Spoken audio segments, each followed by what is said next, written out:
Welcome to Big Blend Radio, where we celebrate variety and how it adds spice to quality of life.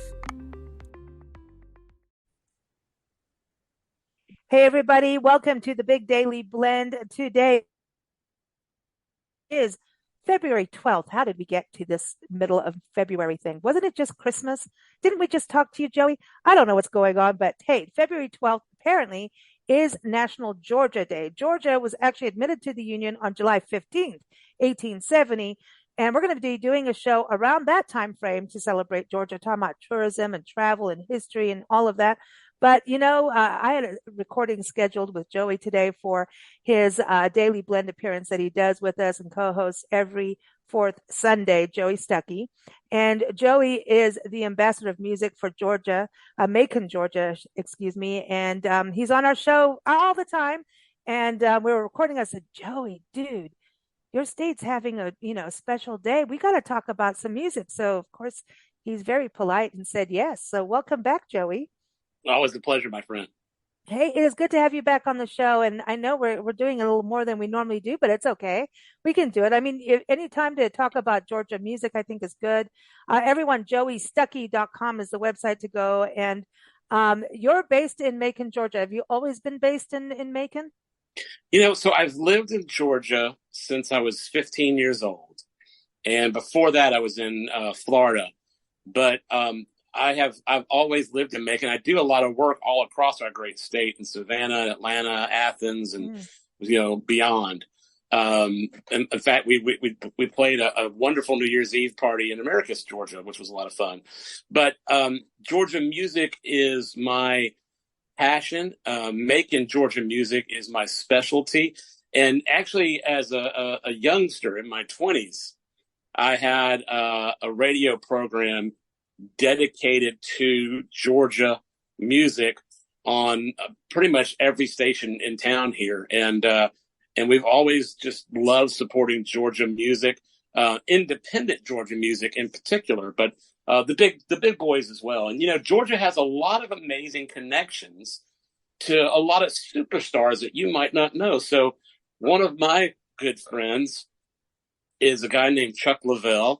And Chuck had a band called Sea Level back in the 70s. It was a very regionally popular band, and he's done many things. He's played with Eric Clapton. In fact, if you have the 24 Nights double live album, Chuck Leavell's playing on some of that on keyboard, and he also played on the Eric Clapton Unplugged record, the MTV record, which the very famous version of that song Layla.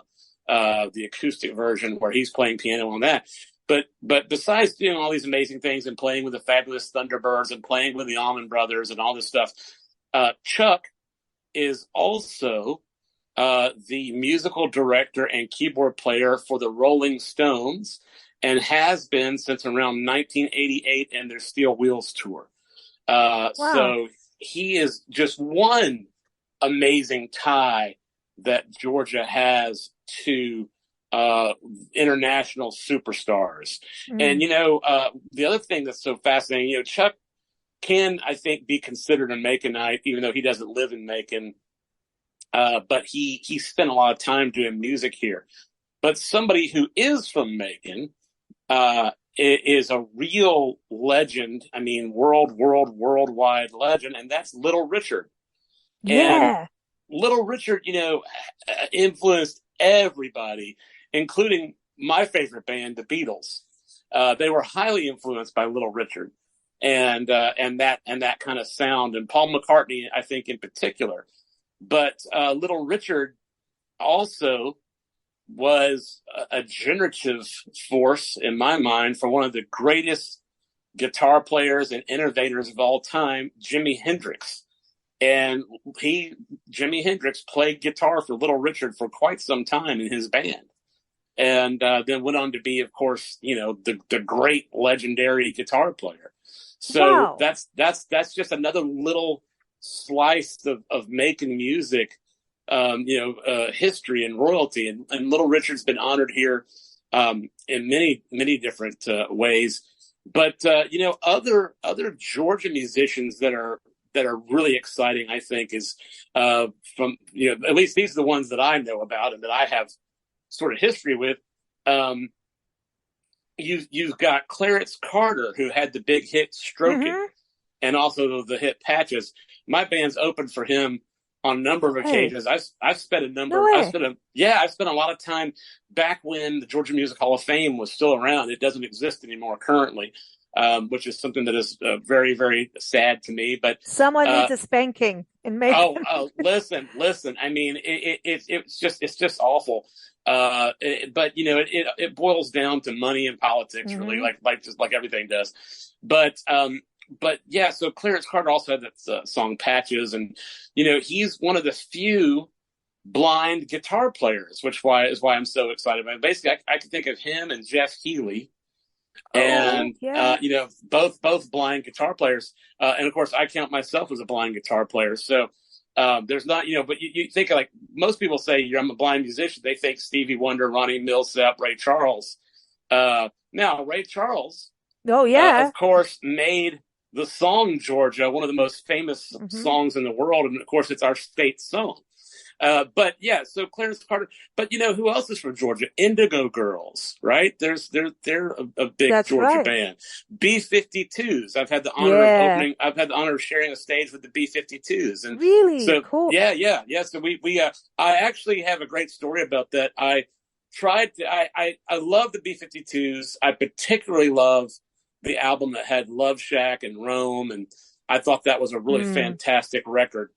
And I love a lot of their music.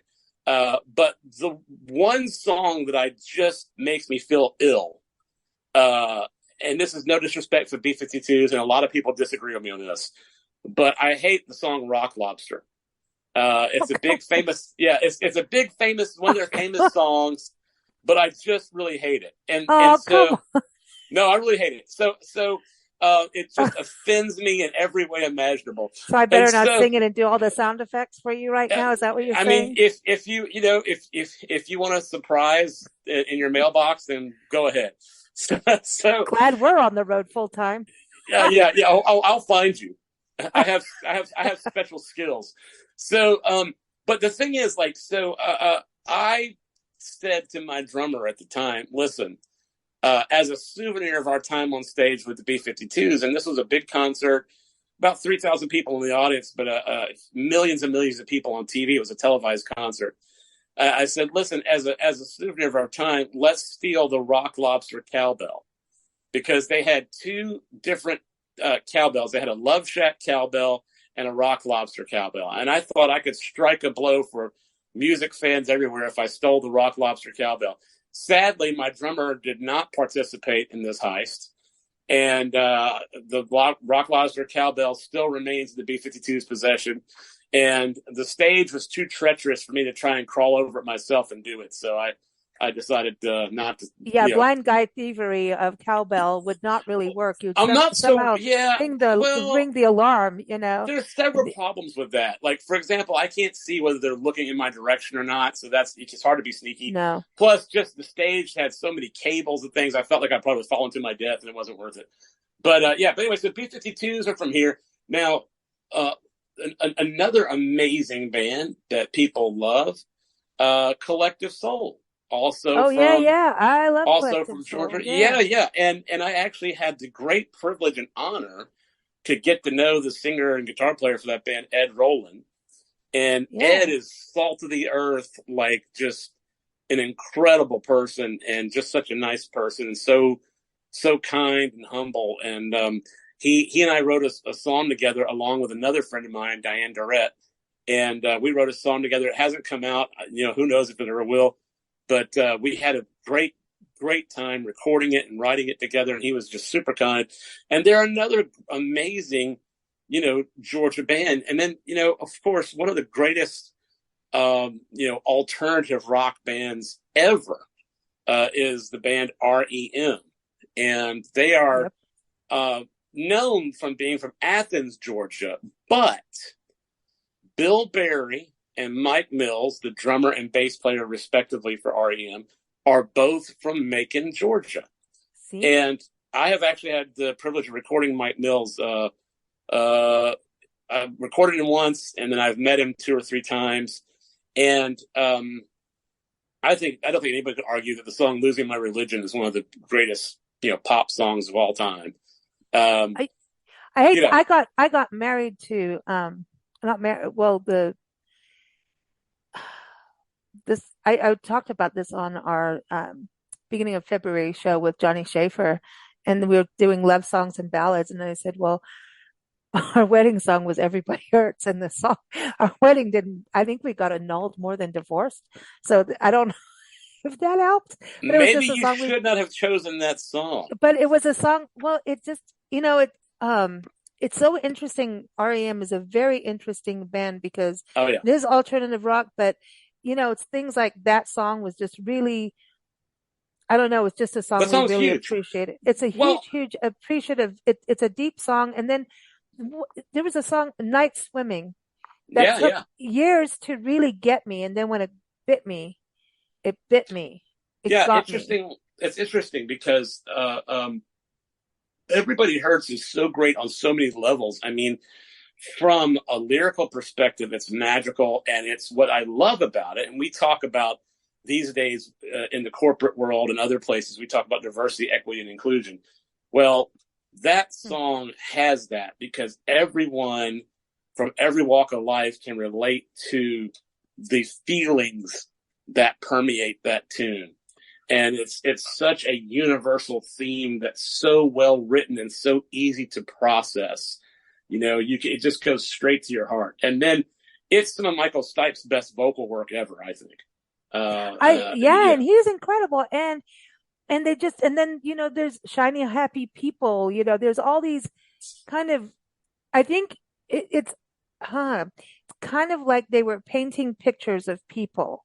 It's almost like a Norman Rockwell version, but with sarcasm in some ways, right? Yeah, they're a bit cheeky. Yeah, I agree. Yeah, there's some twisted stuff in there, and I don't know, but they are very, I think, inclusive of, I love REM. I'm a huge fan. I always have been, always will be. As I've met Michael Stipe twice. Whether he remembers me or not is, he probably doesn't. But I mean, REM is great. And what's interesting, another tie to Georgia and to Macon in particular comes in a dear friend of mine who sadly passed away many years ago. But his name is Ian Copeland. If you think that sounds familiar, it's because his brother Miles Copeland started the IRS record label, which gave REM and B-52s some chances. And also his other brother, Stuart Copeland, is the drummer for the Police. So Stuart Copeland, Ian actually brought the Police through Macon, Georgia on tour. And he also brought the Squeeze through Macon, Georgia on tour. He also gave Phil Walden, who is one of the great impresarios of Southern rock, gave Phil Walden a demo tape that had Dire Straits on it, which Phil Walden turned down. I'm assuming he regretted that later. But Ian has a lot of ties to Sting and all these other amazing, world famous artists. And Ian spent 2 years in Macon, Georgia, as a booking agent, and trying to get. And the other tie I'm going to give you is he formed a band with a very young Bill Berry and a very young Mike Mills called the Frustrations. And they were doing, my understanding is they were doing sort of like punk rock music. And then shortly after that, Mike and Bill Berry moved to Athens, and that's where REM came about. So there's lots of amazing connections from not only Macon, Georgia, but just Georgia in general. I want to bring out the godfather of soul, James Brown, who is from Augusta, Georgia. I've actually had the privilege of opening for James Brown. You opened for James Brown? No I kidding, did. Man. Yeah. And and we actually got a chance to hang with James Brown because my dad knew one of his attorneys. And so we got a chance to visit with him outside of being his opening act.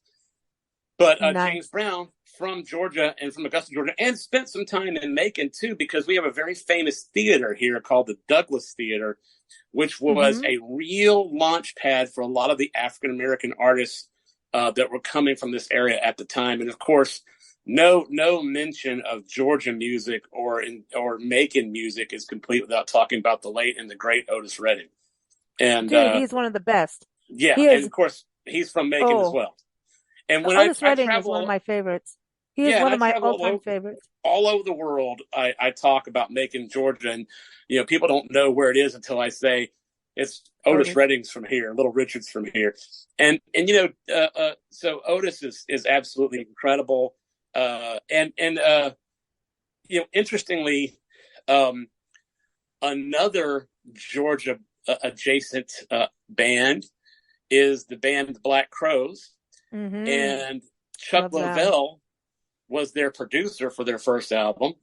Okay, we're circling back around Chuck Lovell, and their first real big hit was a remake of "Hard to Handle" by Otis Redding.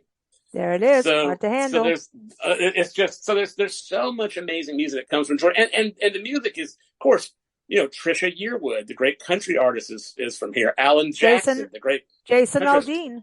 Yeah, no, Jason Aldean. Yeah, so yeah, Trisha and Alan Jackson are from Georgia, not Macon. But yes, Jason Aldean is from Macon, and in fact, he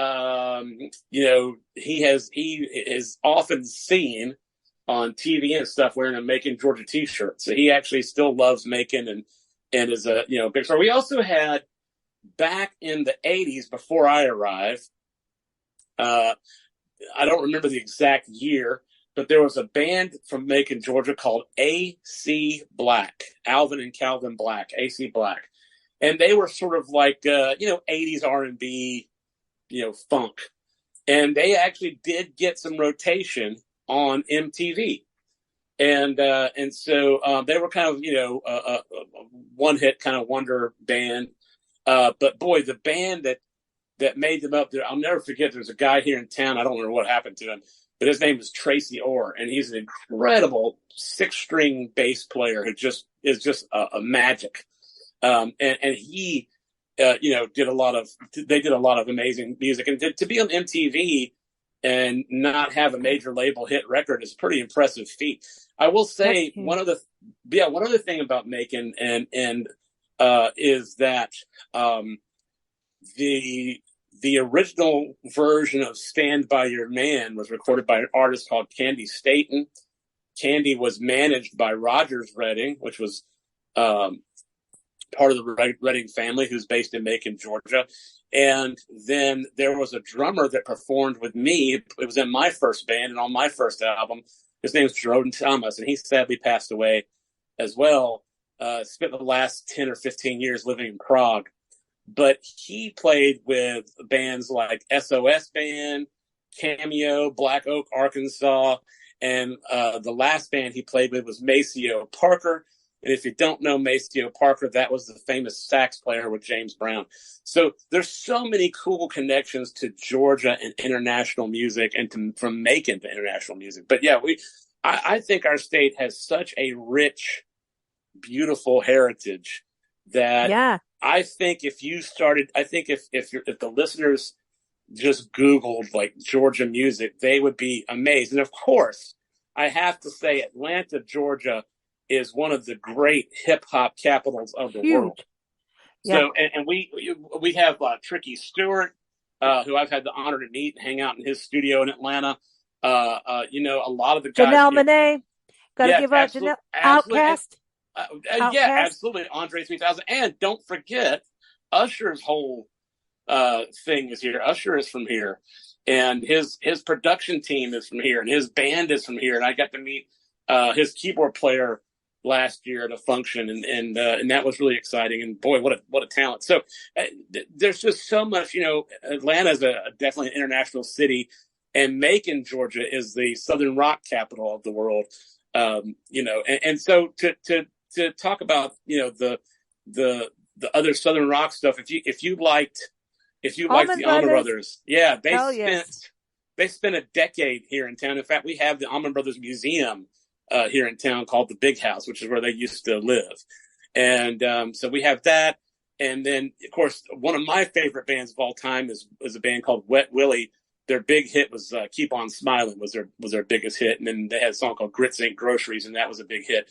But those guys were originally from Alabama, but they called Macon home for at least a decade during the heyday of Southern rock, which was sort of 70 to 80 roughly that decade. And anyone that was any kind of Southern rock band, had some connection to us here and in Macon. And so those guys, Wet Willie, actually moved from Alabama to Macon because it's where they thought they needed to be to have their careers move forward. And there's lots of stories like that. Like I said, like Marshall Tucker, Loose Change, Molly Hatchet. There's all these amazing I could go on forever. But yeah, it is. I'm grateful to have a moment to chat about Georgia music today. I know you got Ray Charles. We have to bring. I mean, he's like huge, as we were talking about. But I was amazed. I think before we were recording, I was talking about Howard Tate, and he was on our show way back when, at the beginning of our shows, and he passed away in 2011. And he got famous for Janis Joplin's song "Get It While You Can." He wrote it, and she sang it. And he's also, performed later in life, he because of drugs ended up homeless, but then turned his life around and became a counselor, and preacher, helping youth and people going through addiction. And, he was on our show and it was just such a big deal to have him on. And it wasn't long after that he had passed, and we were so honored. And I don't even think we have the archives, because even the show, when we were airing it through Blog Talk Radio, that's where we started. They had a server change and everybody's stuff over the ancient times disappeared. If you didn't have a copy. And I know, there was to a point of how much can you store? Yeah. We've been doing this, 17 years now. So like how much can you store of audio? It does get unwieldy. But he was, it was interesting. And Get It While You Can. I went into, his music archives, and I didn't really know, until we went to interview him, and somebody contacted and said, would you, do this? And I'm like, yeah, and then I was just, man, he had the sweetest voice, just so gentle. And he had one of those voices that didn't it was the bipolar opposite of Janis Joplin. Janis wails. And he brings you in. He brings you in. He's quiet, but it's interesting that we've talked about we've talked about R&B and blues. We've talked about rock and funk and Southern rock, and we've talked about but we should mention a couple of jazz greats that are from Georgia. So Johnny Mercer is a native son of Savannah, Georgia. Huge. Yes. And my dear friend, who is also deceased, is a guy named Ben Tucker, who was a very famous jazz musician and wrote the song that was made famous by Herbie Mann, wrote the song Coming Home Baby, which is a jazz classic. And Ben Tucker played with everybody from Mel Torme. Just all the jazz greats. Also, and he lived in Savannah, had a jazz club and a radio station in Savannah, and also the late great Connie Haynes, that I was pleased to know in my youth, because I used to spend a lot of time, as I said, promoting just Georgia music from the old to the new, and she would play with Tommy Dorsey's orchestra, and was a big and played with everybody from Buddy Rich to you name it. And so she was also from Savannah, Georgia, and a great vocalist. And so many incredible people. And of course, every state has something amazing, but it just seems like Georgia has an embarrassment of riches. Do you think it's because when I was looking, up history, like the Allman Brothers, right? So they're from Florida, but and actually the Allman Brothers themselves were born in Nashville, right? And even when you listen to their music, it's like there's something about Southern rock which is very road trippy music, right? Yeah. They're always dropping names of towns and what it's like to be out in nature and stuff, which I love, right? It's especially being on the road. And there's something, and I remember, I think when you very first came on our show years ago, I was like, Joey, we want to do something on Southern music. We have to. And so finally we're actually having this discussion. It took a few years, but I think there's something, there's a regional thing that happens.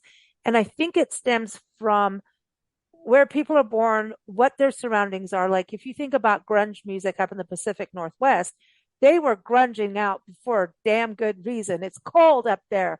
Damn. And people are Rainy. depressed Yeah. in the Yeah. winter. And Very quite industrial. frankly, it's hard. And so you Yeah. can have that music is a positive outlet, right? And so Sure. these sounds come from that, but it also comes from the touring distances, the routes that tour, like how a tour goes. And I think Florida, Georgia, South Carolina. I mean, and then you look at all the, like Savannah being like such an artistic community with Oh, SCADs there, and oh right. yeah. And so then, but there's like Florida, Georgia, you're so next to each other, right? It's the Yeah. Carolinas, and We're then you've got neighbors. Alabama, right? Yeah. That is like Louisiana is not far. So there's this touring circuit. Oh, can't leave out Tennessee. Holy cow. No, Can't do can't leave that. out Tennessee. But that's really kind of a thing. But then it became, there's this thing of like New York, Boston going south and south going north. There was this swap over that happened, I think, pretty much like early 80s, if I'm not mistaken, like CBGBs and things like that. People would go up to those clubs up there, which is really interesting to me too. Like, what started these migrations? What was going on in music historically? Was it the touring? And then, of course, now we look at, especially in the blues and Americana music, everyone goes over to Europe and, all of that Yeah. happens. So it's kind of interesting to me about it's like a migration pattern, Yeah. of music. Yeah. I mean, you've got something there, I think. I mean, it's funny because the blues is so accessible for everybody, really. And, Allman Brothers, as you rightly mentioned a lot of towns, and like in Ramblin' Man, they talk about Highway 41 and where they're going. And they have a song called Statesboro Blues, which is a small college town here in Georgia. They have a song called In Memory of Elizabeth Reed, which was actually my favorite. and the name came from a gravestone in the Rose Hill Cemetery here in Macon, Georgia, where the Allman Brothers, where the Allman Brothers were hanging out because they thought it was a very peaceful spot to relax.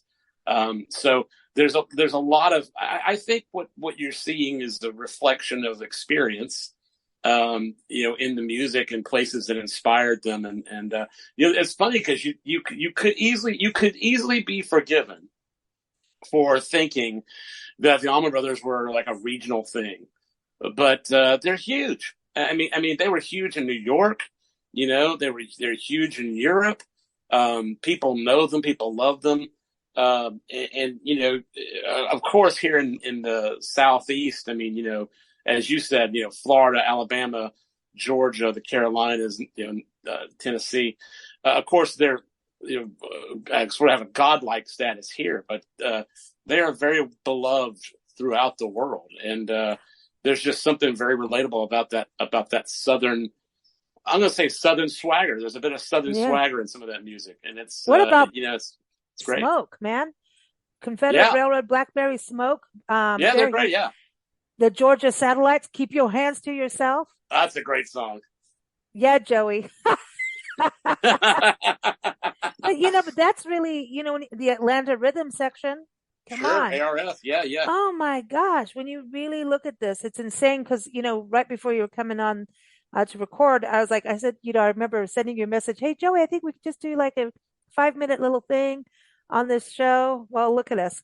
Well, it is probably time to let somebody else have the floor, but yeah, it's been no. You know what I mean? It's when it is music. So this whole show is going towards that. I wanted to touch on this ring shout, this African American music and dance tradition. They're saying it's among the oldest surviving African American performance styles in North America. And it is found in McIntosh County, Georgia. Huh. And yeah, I need to dig into this because it's really about hand clapping and call and response. Nice. And that's very much like, music out in, in Kenya and Africa and different areas we live. call and response is music 101. I mean, that's the original purpose of music historically was trying a way to try and understand the universe and to try to communicate with God. Historically, when you look at ancient man and the purpose that music served, it tended to be sacred. And so that call and response thing is, I think, a very primal need for communication and communion, and then another need to try to explain the natural world. And so, I totally get that. But I'm not familiar with that. But, hey, very cool. Learn something new. Yeah, no. And then I was looking that the Fife and Drum Blues was documented in West Central Georgia. The Freedom Singers come from Albany. This is all through the civil rights movement time. I mean, that's the thing when we're talking about, Georgia is such a historically rich state and diverse, right? Yeah. Very much so. All kinds of stories you don't want to know about, but should know about, need to know about, even if you don't want to know about them. And then there's positive stories too. And it's really interesting, even being in the South now. If there's change, some good, somewhere like what. So I think the music is always the thing you can know that will tell the truth of the times. Yeah, for the people. It really is. Country music, I just wanted to touch on this because holy cow, country music is huge. Even just now, like Zach Brown Band comes from Georgia. They're based in Atlanta. Absolutely. Luke Bryan. I mean, this is a rabbit hole. I mean, you could just, Hank Cochran, Keith Urban. That one I did not know. No. I'm reading something wrong. Okay, I'm reading something wrong. No, I know. Nope. I'm talking about Corey Smith, and he worked with Keith Urban. That's what I'm reading. Okay. A big list. Yeah, but Luke Bryan is from there, from South Georgia, and attended Georgia Southern University. Wow, there's a lot. There's blues. You got jazz, rhythm and blues, and you have Otis Redding. That's a huge, huge deal. And I think also, I was just saying, because of Nashville, but also Memphis ain't that far. No, about 7 hours. Yeah. So it is about making tracks, right? Yeah. So, yeah. You mentioned, so you've got the Allman Brothers Museum there, but you also have that bridge, right? Isn't that dedicated, to accidents that happened there from the Allman Brothers? Yeah. So that's really sad. Yeah, there's a little part of the road there that's dedicated to, and Barry Oakley, the bass player for the Allman Brothers, one of the most underrated bass players in the world, I think, really, really fantastic. And Dwayne Allman both died within a year of each other, within a mile of each other, both on motorcycles. So there's that stretch of road that's sort of commemorative there, and we have a wonderful in our Riverside Park here. We've got a wonderful statue of Otis Redding. We've got some areas dedicated to Little Richard. So there's lots of nice sort of memorials around town. There's a pretty fun walking tour of historical musical sites in Macon that you can take on Friday nights, weather permitting. And I think that lasts March through September or something like that. I don't think it's available January, February. I don't think it's available after. It might be available in October, but it's not in November, December. Mm-hmm. But that takes you all around. And one of the famous places that in town that everyone needs to visit is a place called H&H. What's so interesting about H&H is it's some of the best food in town. I'm not ashamed to tell you. It's not particularly healthy, but who cares? It is particularly delicious. They definitely have the best breakfast in town, and when you leave, you smell like fried chicken for a month. But what was so special, Mama Louise, who was a wonderful African American lady who was just a sweet person, The thing we talk about when we talk about civil rights, we talk about making sure that everyone has the same opportunity. In a lot of sectors, people didn't. people did not have the same opportunity. People did not have an understanding of one another, did not have a desire to know each other and to learn and grow from shared experiences and also from unique experiences. But at H&H, the whole music community would gather there. And you had these white hippies hanging out with these African-American R&B singers. And they loved each other, and they learned from each other, and they borrowed from each other. And they were all fed by Mama Louise because they were all broke. And it's so, in my mind, when I think about unity and I think about the joy of music and the connection that it brings, H&H is one of those places that comes to my mind. And it's just such a cool story of how music brings people together and how food can bring people together. So I love that. And I would like to end on one last thing. We've talked about a lot of different genres, but another person that's famous for Macon was Sidney Lanier. There's the Sidney Lanier Cottage here in town. He was a famous poet and also classical musician.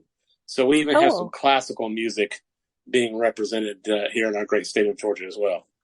I know this, you were talking about, the civil rights movement and the music that came out of your area is prominent. And one thing I wanted to touch on was that you have one of the biggest and best African-American history museums in the country. Yeah. From what I was reading, the Tubman Museum. Tubman, yeah. And, a good friend of mine has worked really hard to bring a lot of African culture, a lot of African music, and also a lot of reggae and ska music. Sweet. Through town. His name's Dean Brown, so I encourage everyone to look him up. And he's really fantastic. He's got a band called Dub Shack that does like all the reggae and stuff like that. But then he does a lot of acoustic music, just him. And he just does some incredible work. And he really works hard. There's another one, Pilar, who really works hard on bringing African dance into the community as well. So there's a lot of neat stuff going on. There's a lot of, if you look, you can find a lot of great a lot of great stuff in our state. That's culture, not only our culture that we're exporting to the rest of the world, but other cultural influences that we're bringing for people to discover. So there's a lot of neat stuff.